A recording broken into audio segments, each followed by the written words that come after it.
আর সয় সম্পত্তি তো আমার নয়, আমার হাতে সব সম্পত্তি।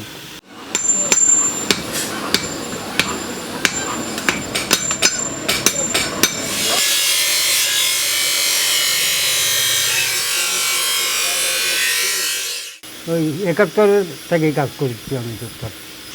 আমি তখন ছোটো তো, বাবার কাছে শিখেছি, বড়ো ভাইয়ের কাছে। বড়ো ভাই তো নাই, মারা গেছে। মারা যাওয়ার পর 8-9 বছর হচ্ছে। আমার কাজ কমই বাবা, টুকটাক পুরান কাজ আসলে করি, তাছাড়া করি না, নতুন কাজ করতে পারি না। দিন কাটে দিন খাই, আর এই যা কামাই করি তাই পুরা যাবা। ওষুধই লাগে ডেলি 100 টাকার।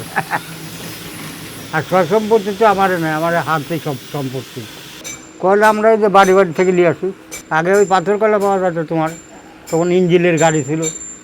এখন তো ইঞ্জিনের কোনো গাড়ি নেই। আগের মতো তো কাজ নাই কই, আর কারো দোকানে নাই। তার যারা বেশি কাম হাটের কাজ করে তারে কাজ মেলা। আগে সবই করেছে, হাটের কাছে দাও, কেসির কাম করেছে, কেসি। এখন আর বানানোর চল নাই বাবা, এখন সব কিনতেই পাওয়া যায় ওগুলা।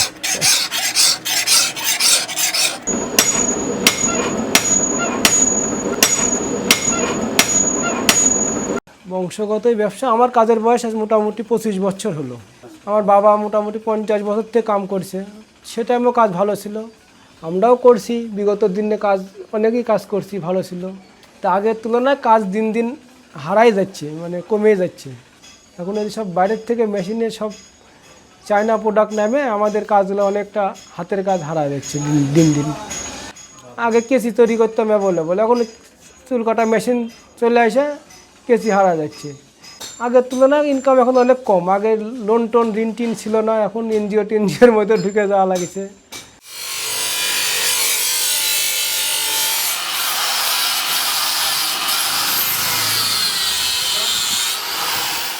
সেই বাবা করেছে, দাদু করেছে, সে আমরা মোটামুটি 200-300 বছর আগের থেকে এখানে কাজকর্ম করেছি। আর আমাদের এখানে যে কোনো ধরনের লোহা দিয়ে জিনিসপত্র তৈরি করা হয়। জিনিস তৈরি করে মোটামুটি সব রকমের, যেরকম হাইসে, কাশি, দা, বটি, কুদাল, কুড়াল। ব্যবসা আমাদের আগেই বর্তমান ভালো ছিল, এখন খারাপ। সব কিছু দাম বেশি হওয়ার জন্যে বর্তমান ব্যবসা যেটাই হচ্ছে লাভ কম। এই কাজ করেই বর্তমান বা আগের থেকে এই কাজ করে আমাদের যে সংসারটা চলে, এই কাজের উপর দিয়ে চলে। এই কাজ ছাড়া আমাদের অন্য কোনো কাজ নাই, এই কাজ দিয়ে আমরা সব কিছু চালাই।